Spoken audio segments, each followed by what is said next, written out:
This is the Craftsbuilt 2000, also known as the Gash Master.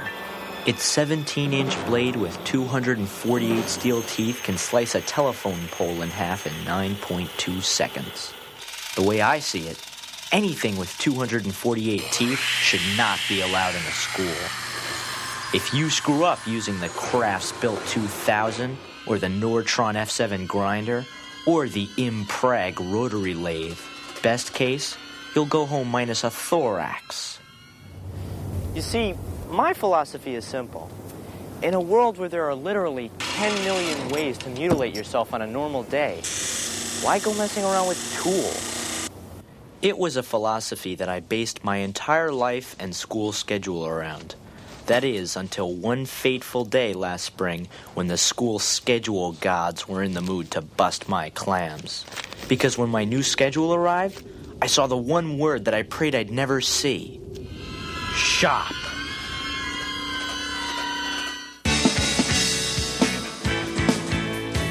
It's kinda strange. You looking happily range. I can't say the shit bed. Or have you picked your target yet? It's in there. That's your dog bite. It's in there.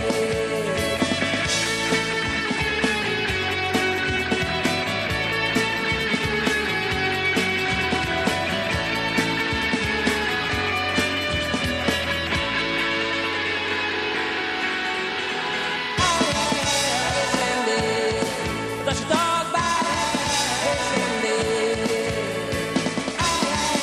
It's in there. That's your dog bite. It's in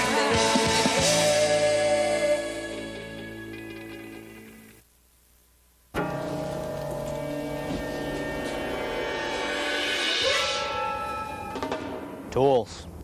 They're loud, they're sharp, and they can kill you. And what do you end up with after risking your limbs and life? A spice rack.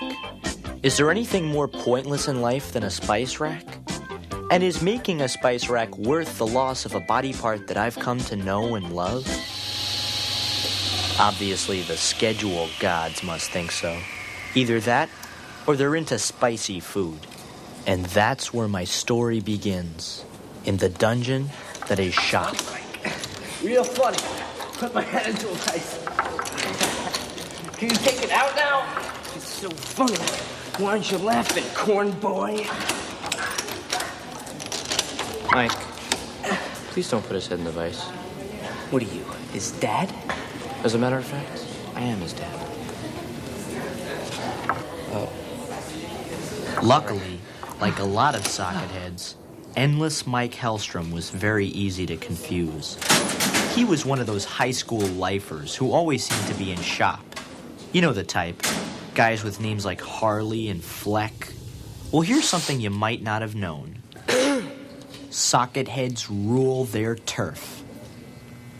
You need a tool. You come to me. You need a nut, nail, screw, bolt, nut. You come to me. You need safety goggles or a helmet. You come to me.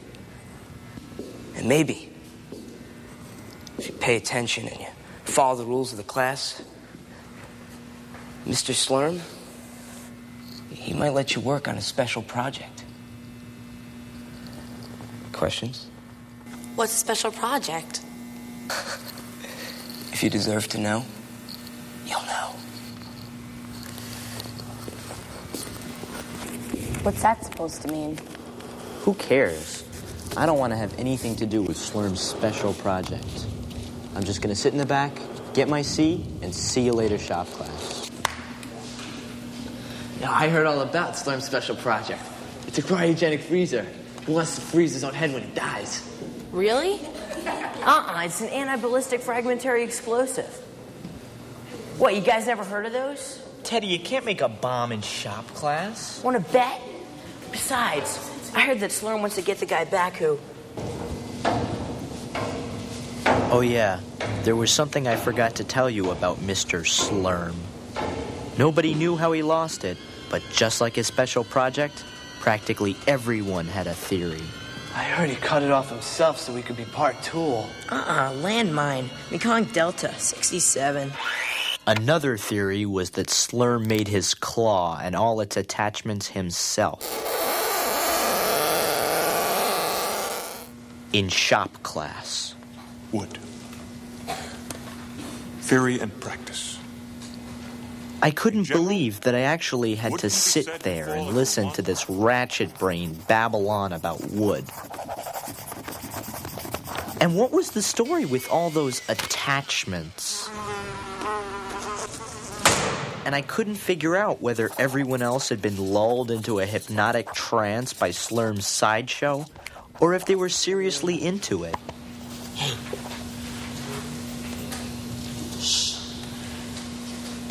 Perhaps you could tell us the most sullen wood we've discussed so far, Mr.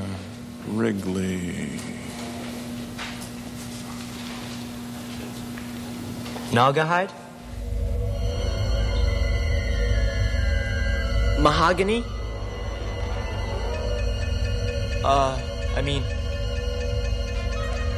Walnut?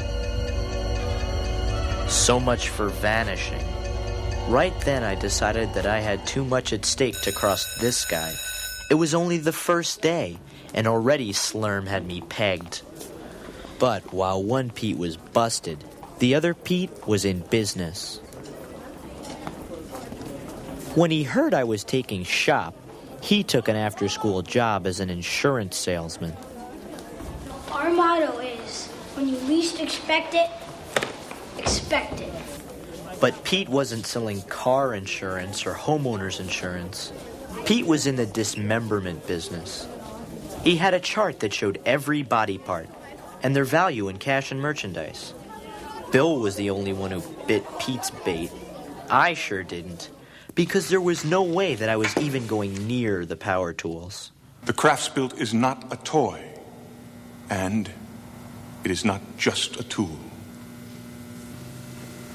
It is the Cadillac of saws. Use it carefully. 12 years ago, a Mr. Nabby didn't. One hair of his got caught around the Craftsbuilt patented Accuchrome spinning drive shaft. The rest of his scalp quickly followed. Who'd like to cut something with the TS4? Or, as you'll soon be calling it, Slasher. Ah, yes. How about... I will, Mr. Slurm. Thankfully, Ellen saved my thorax for the moment. But what I didn't know was that Ellen wasn't really saving me. She was leaving me, because within a week, Ellen had turned into a slurmoid. Did you know that a blowtorch burns with the same intensity as the Earth's core? If you stare into the flame long enough, you can see its soul. Wanna look, Pete? I knew that Ellen had a history of going a little, overboard at times, but this was ridiculous. I don't think of it as melting the metal. I think of it as setting it free. It didn't take long for me to realize that I was the only kid in that class who just wanted to get a C and get out of shop forever. It's Danish modern.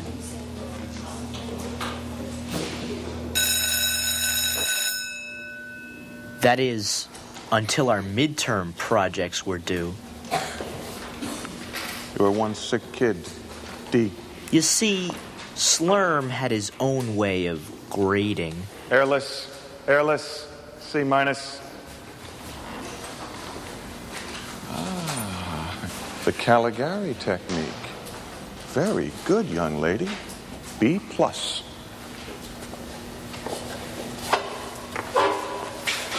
He liked it, Pete. Maybe I'll get to work on a special project.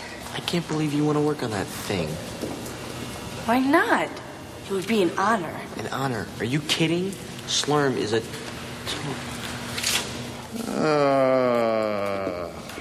Mr. Wrigley. Well. I want everyone to look at what Mr. Wrigley has done. What are you laughing at, Mike? Well, There's real poetry here. Yes. Real feeling, Mr. Wrigley. Come with me, young man.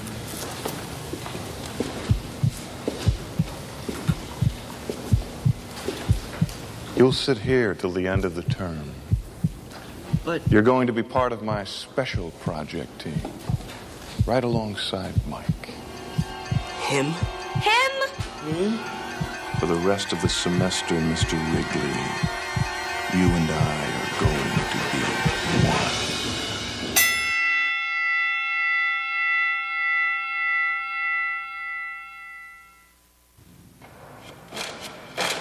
It took me exactly 3 seconds to learn one thing about Slurm's special project. There was nothing special about it. Use the chop saw and make me a circular form. And this time, Mr. Wrigley, don't hew the edges. I had become Slurm's personal power tool. I sawed, sanded, drilled, hammered. Every day my limbs were in danger. And if that weren't bad enough, Slurm never told me what I was working on. Never. All I knew was that he kept it hidden from the world in a cabinet that was never opened. No one else seemed too concerned about it, but no matter how hard I tried, I couldn't stop wondering what was in there. It was like some black hole that kept trying to suck me into its whirling vortex. What was Slurm hiding? What difference does it make? It's a special project. But don't you think it's a little weird that Slurm won't tell me what it is? It wouldn't matter to me. How do they expect me to work with metal this soft? It's like cheese. Maybe it is an anti-ballistic fragmentary explosive. I think you're going a little overboard, Pete. I don't trust Noah. If the special project wasn't something bad or dangerous, why wouldn't he tell me what it is? I'm working on it. If you're really that worried about it, why don't you just ask Mike what it is? Mike who? Mike Hellstrom. Since when did you start calling Endless Mike, Mike? Whenever I call him Mike, he helps me out.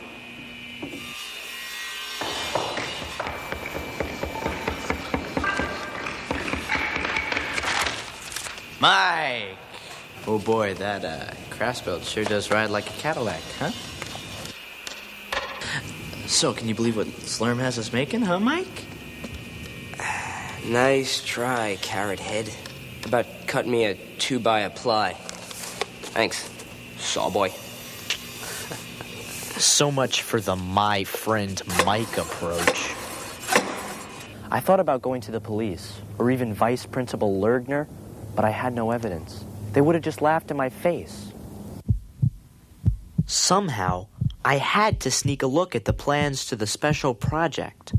I knew I couldn't do it alone, so I decided to get by with a little help from my friends. Mr. Slurm, there's somebody outside who needs to see you. To make sure my scheme went smoothly, I took out a little insurance. Sir, may I have a moment of your time? No, you may not. You'll be sorry. It was a policy I knew would deliver. Getting Slurm out of my way was the easy part. It was diverting Endless Mike that made me a little squirmy. Corn. Our research shows that 47% of all people who experience one misfortune will experience another. Ah, jeez. I'm sorry. I guess I should have used the chop saw, huh, Mike? Didn't I tell you never to cut against the grain of the wood? Didn't I?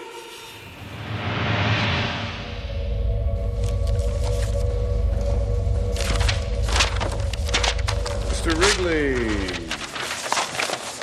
I forgot to tell you. Project's over. What? Yes, it's finished. You've completed the requirements for this course. I said it's finished, Mr. Wrigley. Now, return to your regular table. So I was free. Free from being Slurm's slave. I should have been the happiest I've ever been, but for some strange reason, I wasn't. Could Slurm have known that I was onto him? And now, was he trying to keep me from getting too close to his secret?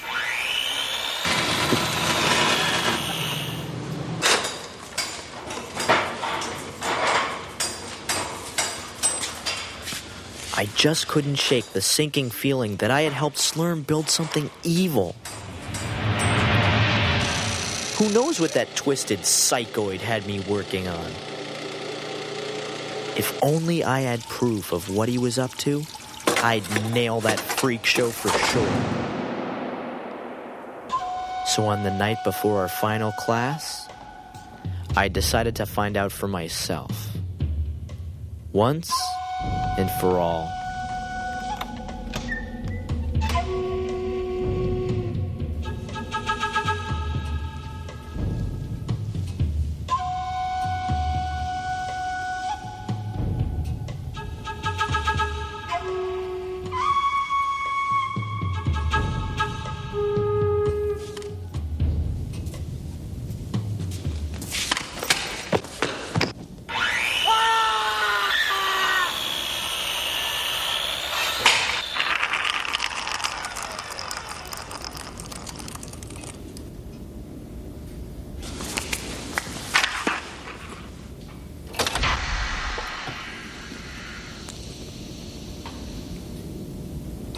Who's there?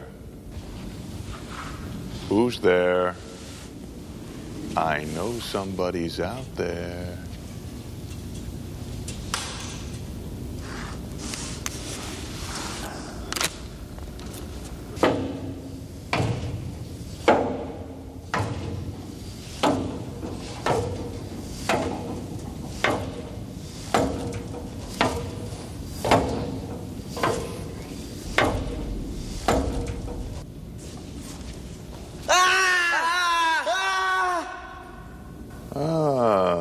Mr. Wrigley, I've been waiting for you.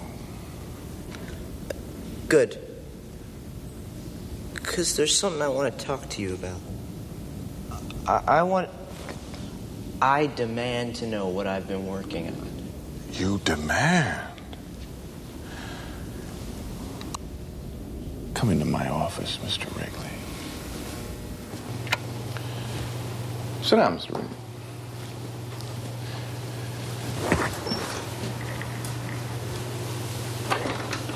Are you comfortable? Now, what is it exactly that you're looking for? You know, the anti-ballistic fragmentary explosive. Or that cryogenic chamber. Cryogenic chamber? Wow, that's a new one. Cryogenic. Tell me what it is. Relax, Mr. Wrigley. Calm down. Are you comfortable? Stop asking me that. Well, I want to know because I am very comfortable. I have been ever since you finished building this air conditioner for my office. That's it? An air conditioner? That's the special project? Oh, Mr. Wrigley, give yourself a little more credit. This isn't just an air conditioner. Look, it has 3 settings.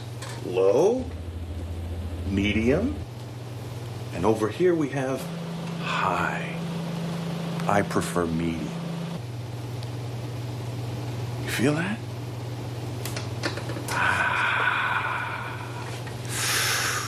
Medium.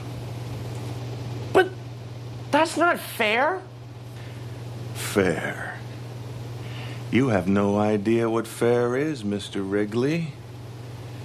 What's fair is when someone thinks it's worthless to take shop, and so he makes worthless things because he has no respect for the wood or what he can do with it. What's fair is for that worthless student to get an F. Now, what's not fair is when something's taken away from you at a very young age before you have the chance to discover its power.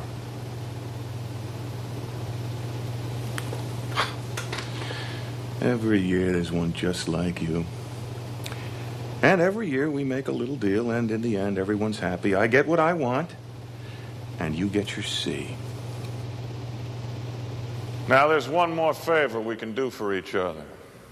Don't bother coming to class tomorrow. You don't want to be here, I don't want you here. Besides, you couldn't make a chopping block if you tried. So take your C and see you later.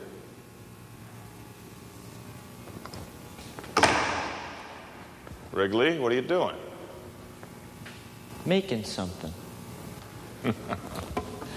Well, make sure you turn off the light after you make it. And, Mr. Wrigley, don't forget to turn off my air conditioner when you leave. Don't worry, it won't hurt you. I worked like mad all through the night. And as I worked, I couldn't help but think about, well, everything. Mr. Slurm, his hand, the special project, and the feeling of being worthless in someone's eyes. But I knew the truth. Pete Wrigley was better than that, and it was time for Slurm to learn it too. The next morning, I was ready to get the grade I deserved. Metal never looks as lovely as when it's been set free. Excellent job, Miss Hickle. A.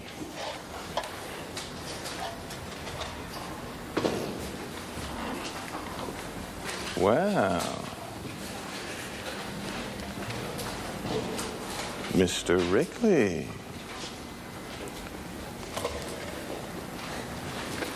It looks like you've used the 5/8 bit here. 7/8, sir. Oh, yes, I can see that. And this was cut with the Craftsbuilt 2000? Just the base. Really? On a piece that narrow? I could never get it to do that. Nice touch, Mr. Wrigley. B+. Okay, so maybe I didn't exactly slay him, but at least I proved that I could do it.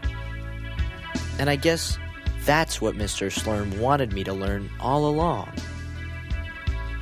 He just had his own way of teaching me. And even though I still think that tools are loud, sharp, and can kill you, when you make something you're proud of, sometimes it's worth the risk.